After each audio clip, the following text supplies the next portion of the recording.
دور کی بات ہے محبوب کے شہر کا اگر کوئی مل جائے تو اس سے بھی محبت ہوا کرتی. محبوب کا شہر کے اگر کتا بھی مل جائے تو اس سے بھی محبت ہوا کرتی. یہ کیسے محبت کرنے والے ہیں, یہ کیسے عاشق اور دیوانے ہیں, جس نبی کا کلمہ پڑھتے ہیں اسی میں خامی اور کمی نکالتے ہیں. اللہ نے اپنے حبیب کو بے شمار کمالات معجزات عطا فرمائے, بے شمار کمالات معجزات عطا فرمائے, اور اللہ نے اپنے حبیب کی قرآن پاک میں جگہ جگہ تعریف بیان کی, اور اللہ نے اپنے حبیب کو نام لے کے نہیں بلکہ صفتوں سے پکارا. آپ کے کمالات معجزات, آپ کی عظمت اور شان اور بزرگی اور برتری کے ساتھ پکارا. تو آپ ذرا اندازہ لگائیے, جب اللہ رب العزت اپنے حبیب کی عظمت کو قرآن میں بیان کر رہا ہے, عظمت کے ناموں سے پکار رہا ہے, تو کسی کی مجال ہے کہ حبیب کی عزت کو کوئی گھٹائے؟ یہ گھٹ جائیں گے, یہ ختم ہو جائیں گے, مٹی میں مل جائیں گے, ان کا وجود تک نام و نشان تک مٹ جائے گا, لیکن حبیب کا ذکر مٹے گا نہیں. یہ مٹانے والے مٹ جائیں گے, لیکن اللہ اپنے حبیب کا ذکر اور بلند کرے گا. ابو جہل ساری زندگی حضور کو تکلیفیں دیتا رہا, ساری زندگی حضور کو پریشان کرتا رہا. وہ واقعہ جو روایتوں میں آتا ہے کہ ابو جہل نے اپنے ساتھیوں سے, دوستوں سے ایک دن مشورہ کیا, کیوں نہ ہو محمد بن عبداللہ کے ساتھ ٹھٹا کیا جائے, مذاق کیا جائے اور معاذ اللہ ان کو تکلیف پہنچائی جائے. اس طرح سے اس نے پروپوگنڈا رٹا, اور اس نے ایک راستے میں جس طرح سے حضور نکلتے جاتے تھے, اکثر ادھر سے آنا جانا ہوا کرتا تھا, وہیں پر اس نے ایک گڑھا کھدوایا, ایک گہرا کنواں اس نے کھدوا دیا تاکہ حضور کا گزر ہو. اور اس نے اس کے اوپر گڑھا کھدوانے کے بعد اس پر مٹی ڈال دی اور راستہ بنا دیا. ایسا معلوم ہوتا جیسے پلین ایک راستہ ہے, لیکن اسی راستے میں اس نے ایک کنواں کھدوا رکھا تھا تاکہ حضور گر جائیں اور پھر یہ اس پر مٹی ڈالے اور حضور کو تکلیف پہنچائے, حضور کو مٹی میں دبا دے. اس طرح سے اس کے خیالات باطل معاذ اللہ تھے. جب حضور کا گزر ہوا,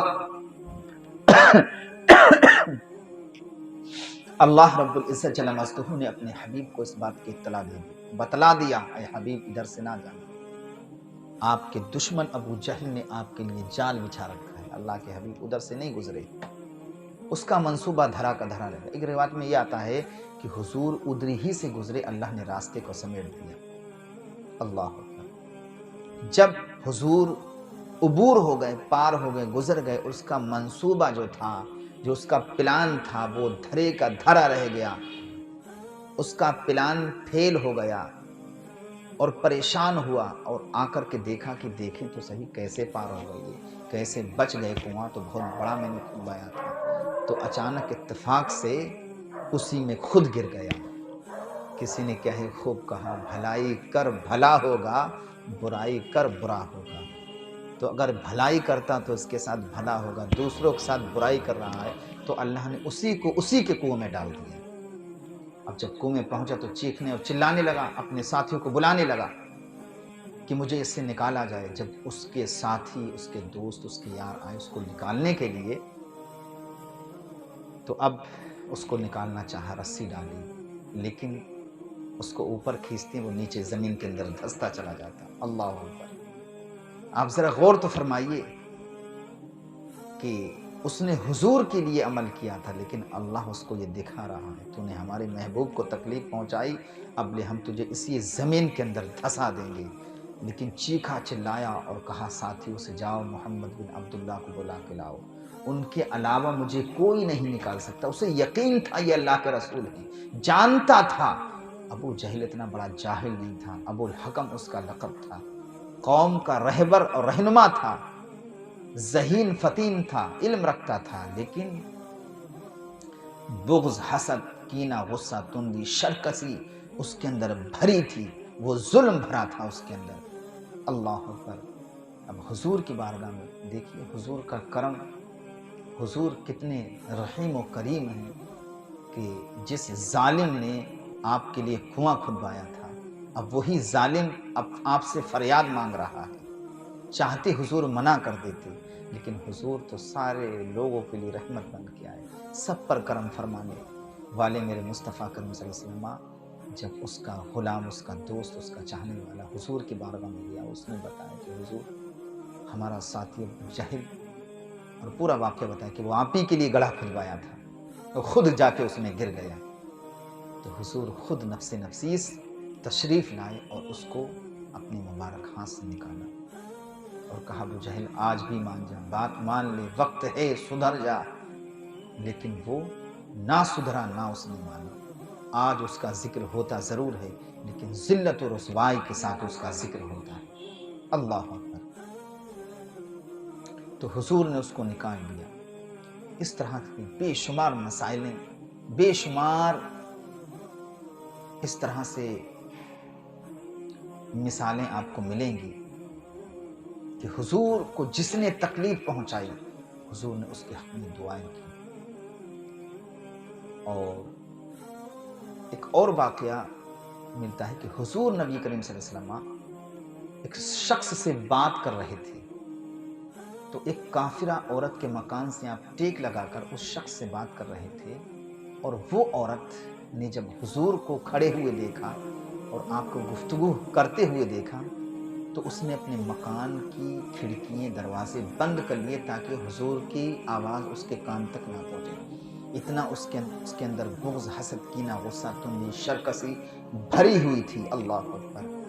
اب جب اس نے یہ عمل کیا تو جبریل امین حضور کی بارگاہ میں حاضر ہوئے، عرض گزار ہو یا رسول اللہ، آپ جس مکان کی دیوار سے ٹیک لگائے کھڑے، یہ کافرہ کا گھر ہے۔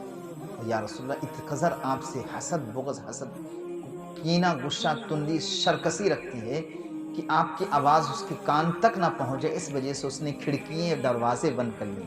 لیکن یا رسول اللہ علیہ الصلوۃ والسلام، اللہ رب العزت چاہتا ہے، ارشاد فرماتا ہے کہ اس کافر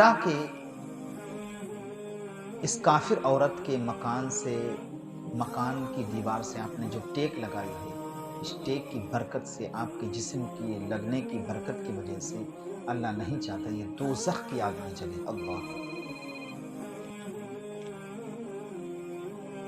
اللہ رب العزت جل مجدہ نہیں چاہتا یہ دوزخ کی آگ میں جلے اور دوزخ کا ایندھن بنے۔ حالانکہ اس نے کھڑکیاں بند کر لیں، تو اس نے اپنے دل کی کھڑکیاں بند کی، ہم نے اس کے ایمان کی دروازے کھول دیے۔ اے حبیب، آپ کی نسبت کی وجہ سے میں نے اسے بخش دیا ہے۔ بس اتنا جبریل امین نے کہا تھا کہ وہ عورت فوراً آتی ہے، دروازہ کھولتے آپ کے قدموں میں گر جاتی ہے اور اسلام قبول کر لیتے ہیں۔ کیسے کیسے لوگ کس طرح سے اسلام قبول کیے، یہ بہترین مذہب ہم تک پہنچا، اچھا اور پاک اور پوتر مذہب ہم تک پہنچا۔ یہ اللہ کا بہت بڑا کرم اور اس کا احسان عظیم ہے کہ اللہ رب العزت جل مجدہ نے ہمیں اور آپ کو ایسا پاک اور پوتر دین عطا فرمایا جس نے ہر خرافات کی مذمت ایک دم ڈٹ کے کی ہے، ہر برائی کی مذمت ڈٹ کے کی ہے۔ اللہ کا بہت بڑا احسان ہے، کرم ہے۔ اللہ کے رسول صلی اللہ علیہ وسلم نے ہر شخص پر کرم فرمایا، ہر گناہگار کو معاف کیا، ہر ظلم کرنے والے کو معاف کیا، لیکن کچھ لوگوں کو حضور نے معاف بھی نہیں کیا، ان کو سزائیں بھی دی۔ درود پاک پڑھیے، اللہم صلی علی سیدنا ونبینا مولانا محمد وعلی وسلم صلی اللہ علیہ وسلم علیک یا رسول اللہ صلی اللہ علیہ وسلم۔ حضور نبی کریم صلی اللہ علیہ وسلم کی شان اور عظمت دیکھیے۔ مدینہ طیبہ میں چند کافر شام کے وقت حضور کے دربار میں حاضر ہوتے ہیں، عرض گزار ہوتے ہیں، یا رسول اللہ، ہم مسافر ہیں، سفر کے ہارے تھکے ہیں اور شام کو رات آپ ہی کے یہاں گزارنا چاہتے ہیں، تو ہمارے کھانے کا اور لیٹنے کا بندوبست کر دیا جائے۔ آپ کے ہاں ایک رات قیام کرنا چاہتے ہیں۔ حضور نے کہا ٹھیک ہے۔ اللہ کے محبوب نے صحابہ سے اعلان کیا کہ ان